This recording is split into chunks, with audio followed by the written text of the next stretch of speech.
Hello बच्चों, स्वागत है आप सभी का मैट्रिक टॉपर यूट्यूब चैनल में। आज की इस वीडियो में बिहार बोर्ड मैट्रिक परीक्षा 2025 के लिए नॉन हिंदी का target objective and subjective questions को लेकर आए हैं, जो परीक्षा में सीधे पूछे जाने वाले प्रश्न है, चुनिंदा प्रश्न। यदि आप इन प्रश्नों को कंप्लीट याद कर लेते हैं तो आपको हिंदी में नॉन हिंदी में 100 में 100 नंबर गारंटी मिलेंगे। इस वीडियो को कंटिन्यू जरूर देखें। चलिए वीडियो को शुरू करते हैं। और पहला नंबर क्वेश्चन देखिए, क्वेश्चन नंबर 1, कविता को उर्दू भाषा में क्या कहते हैं? मोस्ट VVI MVVI ऑब्जेक्टिव है। सारे प्रश्नों को जो है आप लोग याद कर लीजिए, फटाफट से मैं आपको बता रहा हूँ। तो एक का सही आंसर होगा ऑप्शन नंबर सी, नज्म, यानी कविता को उर्दू में नज्म कहते हैं। और नेक्स्ट क्वेश्चन है क्वेश्चन नंबर 2, लक्ष्मीबाई का बचपन किस प्रकार से बीता? 2 का सही आंसर होगा ऑप्शन नंबर सी हो जाएगा, युद्ध कौशल अभ्यास में।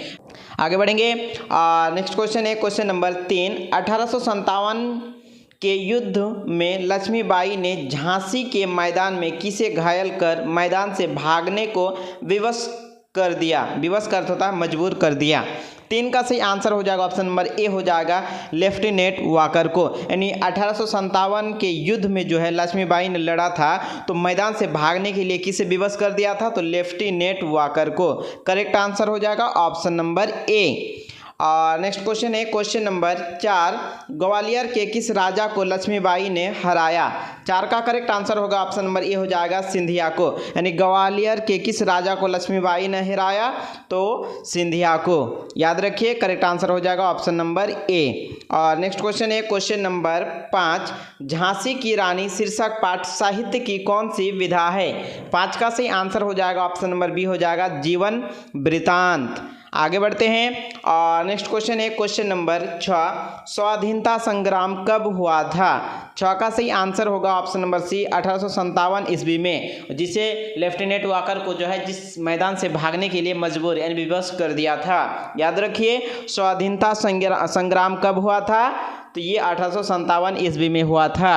आगे बढ़ते हैं। और next question question number 7, Jhansi की रानी जब वीरगति को प्राप्त हुई उनकी उम्र कितनी थी?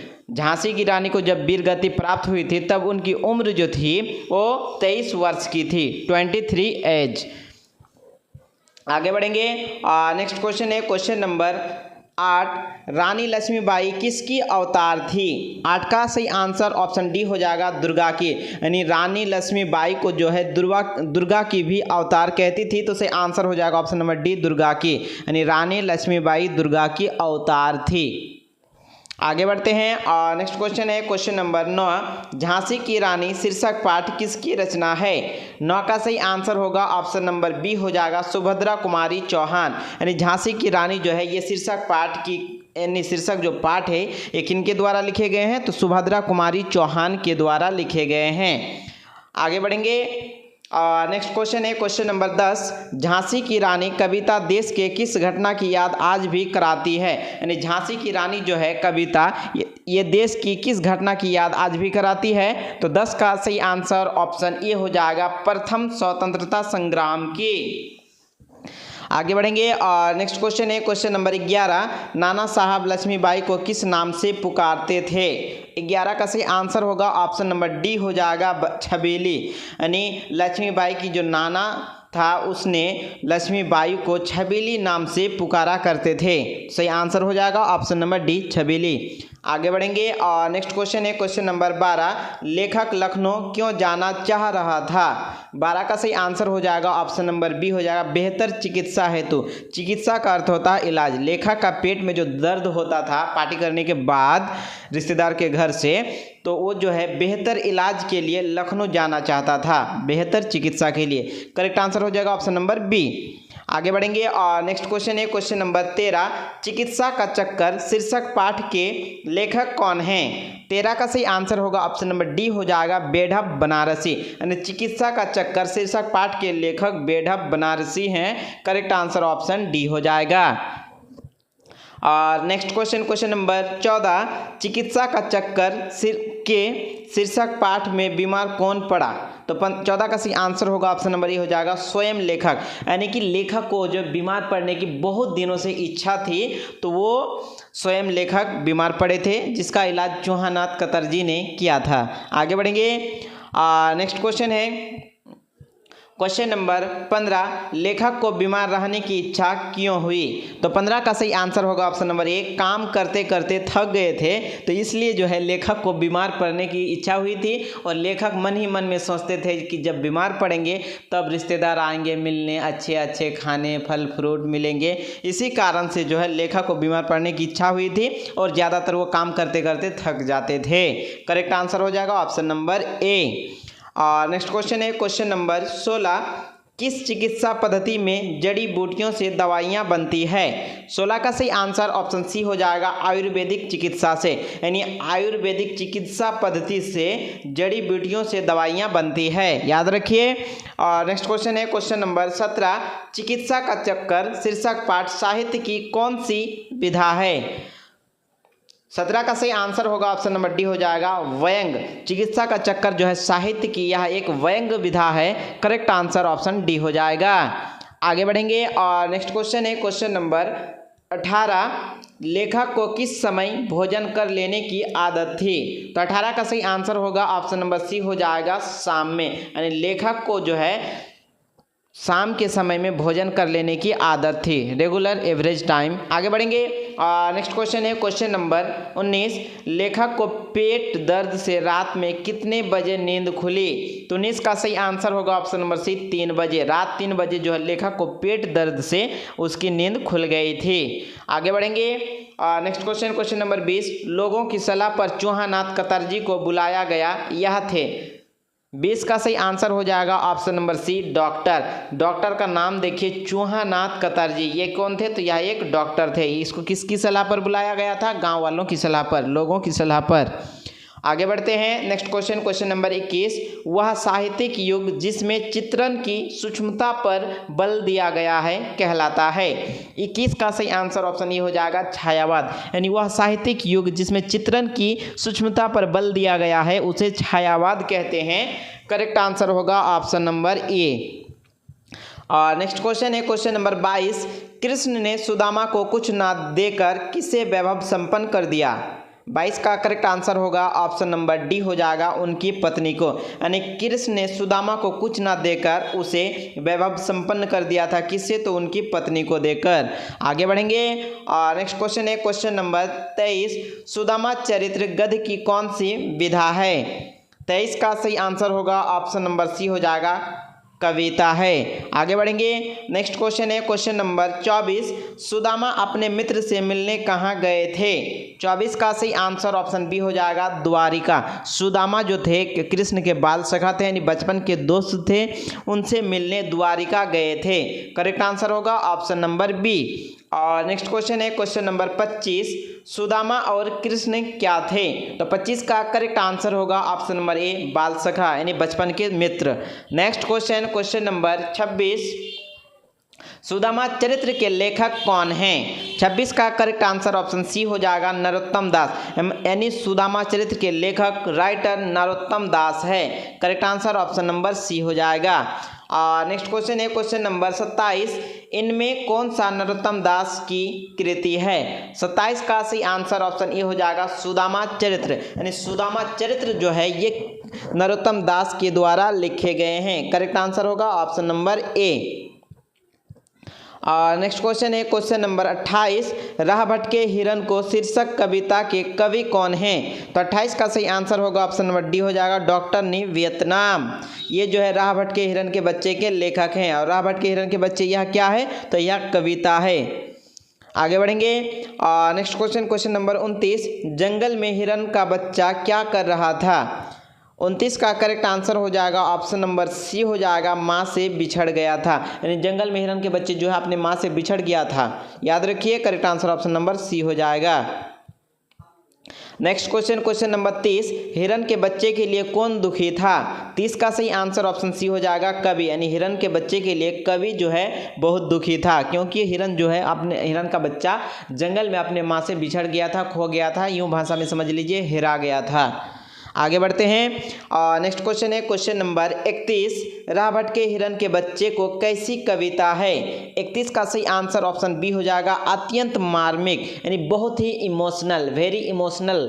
याद रखिए। नेक्स्ट क्वेश्चन है क्वेश्चन नंबर 32, राह भटके हिरन के बच्चे को पाठ में जीवन का अर्थ है। तो 32 का सही आंसर ऑप्शन ए हो जाएगा, प्रयास करते रहना। यानी राह भटके हिरन के बच्चे जो कविता है अत्यंत मार्मिक है और इनसे हमको ये सीख मिलती है कि मुसीबत चाहे कितनी भी आए लेकिन आपको जो है प्रयास करते रहना, तभी आपको सफलता जरूर मिलेगी। तो करेक्ट आंसर ऑप्शन ए हो जाएगा। आगे बढ़ेंगे और नेक्स्ट क्वेश्चन नंबर 33, हमें निराश ना होकर प्राकृतिक प्रदत्त वस्तुओं का क्या करना चाहिए। तो 33 का सही आंसर हो जाएगा ऑप्शन नंबर बी होगा, उपभोग। उपभोग का अर्थ होता है खर्च, उपयोग, आप जो भी समझे। तो हमें निराश का मतलब होता है दुखी ना होकर प्राकृतिक प्रदत्त यानी जो गॉड गिफ्टेड हैं, जो अल्लाह ईश्वर के द्वारा दिए गए हैं, इन सभी वस्तुओं का हम लोगों को क्या करना चाहिए, उपयोग, उपभोग यानी खर्च करना चाहिए, काम में लाना चाहिए। आगे बढ़ते हैं नेक्स्ट क्वेश्चन नंबर 34, हामिद के दोस्तों का नाम है। तो 34 का करेक्ट आंसर ऑप्शन डी हो जाएगा, इनमें सभी। यानी हामिद के जो दोस्त थे, महमूद भी थे, नूरे, मोहसिन, ये तीनों करेक्ट आंसर हो जाएगा ऑप्शन नंबर डी, इनमें सभी। और नेक्स्ट क्वेश्चन है क्वेश्चन नंबर 35, हामिद कितने पैसे में चिमटा खरीदा था। तो आप सबको याद होगा कि 35 का करेक्ट आंसर हो जाएगा ऑप्शन नंबर सी, 3 पैसा में। हामिद जो है ईदगाह जाकर मेले में जो है 3 पैसे में चिमटा खरीदा था। और चिमटा इसलिए खरीदा था क्योंकि उसकी बूढ़ी दादी जो थी रोटी पकाते वक्त उनका हाथ जो है तवे में जल जाती थी, इसलिए हामिद मोल भाव करके दुकानदार से 3 पैसे में चिमटा खरीदा था। याद रखिए, मोस्ट वीवीआई क्वेश्चन है, इसे सब्जेक्टिव में भी पूछा जाता है। आगे बढ़ेंगे नेक्स्ट क्वेश्चन है क्वेश्चन नंबर 36, खुशबू रचने वाले होंगे, टाइपिंग मिस्टेक है यहाँ पे च हो जाएगा।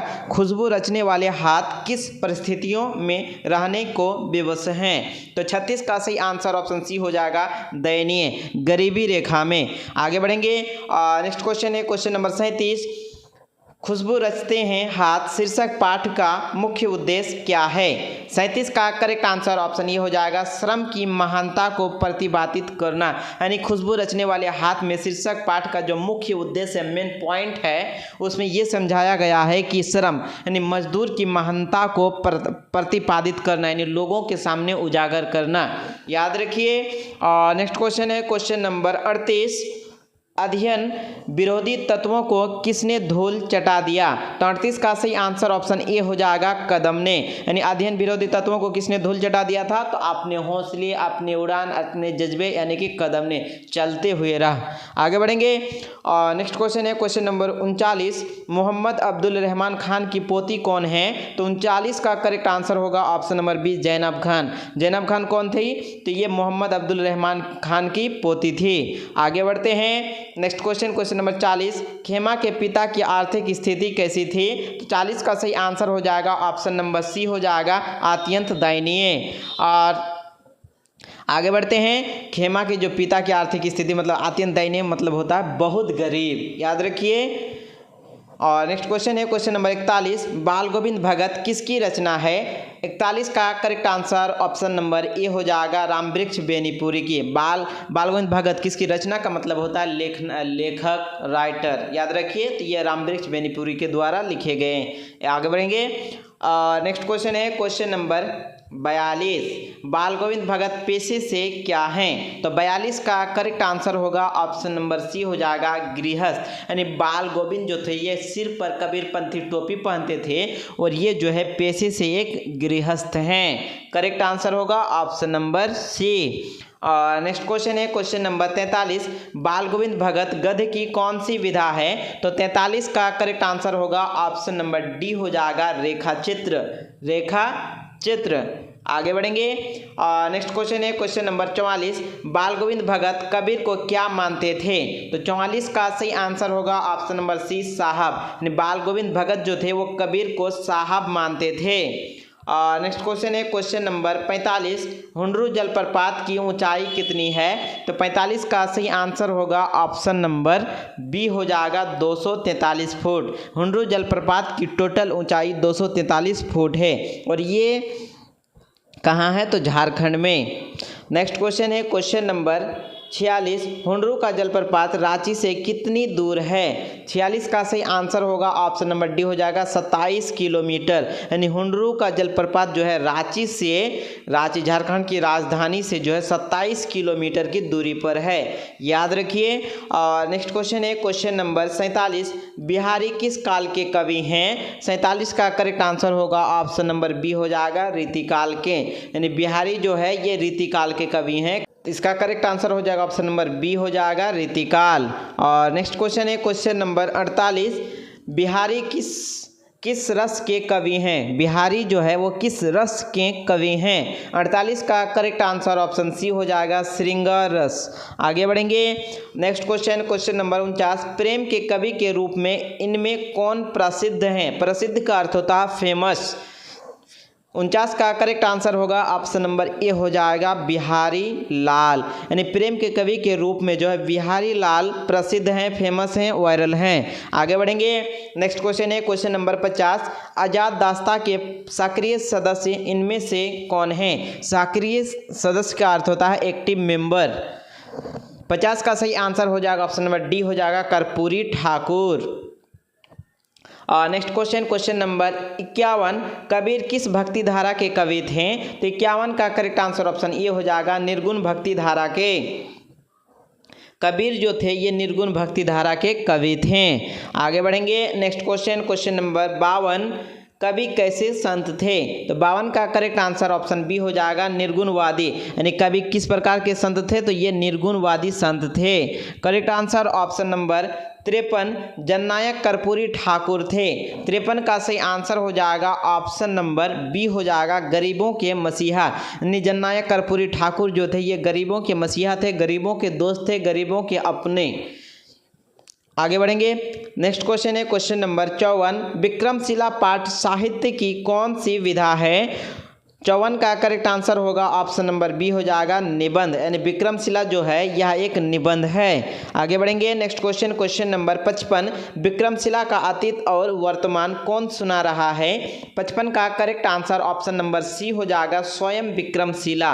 और ये किसके सर्वनाश से मतलब इसका किसके आक्रमण से इसका नष्ट हो गया था, सर्वनाश हो गया था, विनाश हो गया था? तो तुर्कों के आक्रमण से, याद रखिए। नेक्स्ट क्वेश्चन नंबर 56, विक्रमशिला विश्वविद्यालय में कुल कितने गेट हैं? 56 का करेक्ट आंसर होगा ऑप्शन नंबर डी 6। यानी विक्रमशिला विश्वविद्यालय जो है विक्रमशिला यूनिवर्सिटी, इनमें जो टोटल गेट हैं दरवाजा वो 6 हैं, यानी कि 6। आगे बढ़ेंगे। नेक्स्ट क्वेश्चन नंबर 57, किस सदी में पूर्वी एशिया महादेश का ज्ञान दान का सबसे बड़ा केंद्र था? 57 का सही आंसर होगा ऑप्शन नंबर बी होगा 10वीं और 11वीं। नेक्स्ट क्वेश्चन है क्वेश्चन नंबर 58, विक्रमशिला विश्वविद्यालय और उसके महाविद्यालय में पाठ्यक्रम का माध्यम क्या था? तो 58 का सही आंसर होगा ऑप्शन नंबर 20 संस्कृत। यानी विक्रमशिला जो विश्वविद्यालय थे उनमें पढ़ाने का जो जितने भी कॉलेज यूनिवर्सिटी के अंतर्गत कॉलेज जो थे महाविद्यालय, उस सब में जो पढ़ाने का माध्यम था, मीडियम था, वो क्या था? वो संस्कृत भाषा था। करेक्ट आंसर ऑप्शन बी हो जाएगा। आगे बढ़ेंगे। नेक्स्ट क्वेश्चन नंबर 59, विक्रमशिला के प्रांगण में कितने महाविद्यालय थे? 59 का करेक्ट आंसर हो जाएगा ऑप्शन नंबर डी 6। आगे बढ़ेंगे।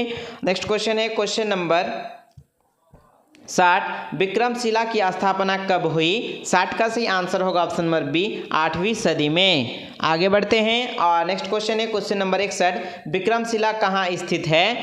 61 का करेक्ट आंसर हो जाएगा ऑप्शन नंबर डी हो जाएगा अतिंचक में। आगे बढ़ेंगे। नेक्स्ट क्वेश्चन है क्वेश्चन नंबर 62, तंत्र विद्या संबंधित है? 62 का करेक्ट आंसर ऑप्शन डी हो जाएगा सभी सही हैं। यानी तंत्र विद्या जो संबंधित है वो भूतों से, प्रेतों से, तंत्र मंत्रों से, ये तीनों से। करेक्ट आंसर ऑप्शन डी हो जाएगा। आगे बढ़ेंगे। नेक्स्ट क्वेश्चन है क्वेश्चन नंबर 63, विक्रमशिला में नवागत विद्यार्थियों को कुछ समय के लिए किस वर्ग में रहना पड़ता था? 63 का सही आंसर होगा ऑप्शन नंबर बी हो जाएगा भिक्षु। यानी विक्रमशिला में नवागत यानी जो नए छात्र थे, नए स्टूडेंट थे, नया विद्यार्थी थे, इनको कुछ समय के लिए, कुछ दिनों के लिए भिक्षु वर्ग में रहना पड़ता था।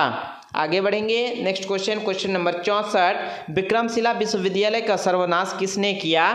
64 का करेक्ट आंसर ऑप्शन बी हो जाएगा तुर्कों के आक्रमण में। जस्ट कुछ देर पहले आप लोगों को बताए थे, वही आया ना, बहुत फेमस क्वेश्चन है। नेक्स्ट क्वेश्चन, क्वेश्चन नंबर 65, रोज नामचा का क्या अर्थ है? 65 का सही आंसर होगा ऑप्शन नंबर सी हो जाएगा, रोज किए जाने वाले क्रियाकलाप। क्रियाकलाप का अर्थ होता है कार्य, काम, work.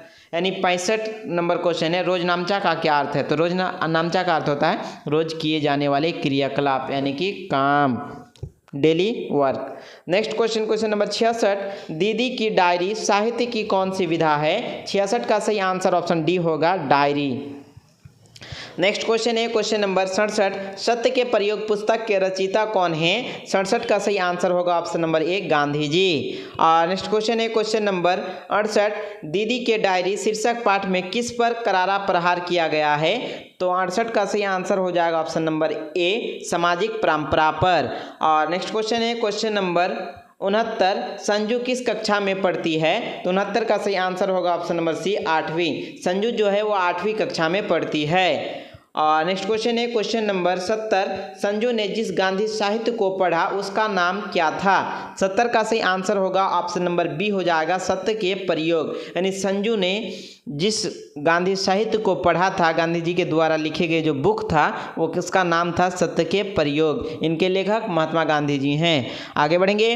Next question, question number 71, 4 जनवरी 1997 को संजू ने डायरी में किसके बारे में बताया?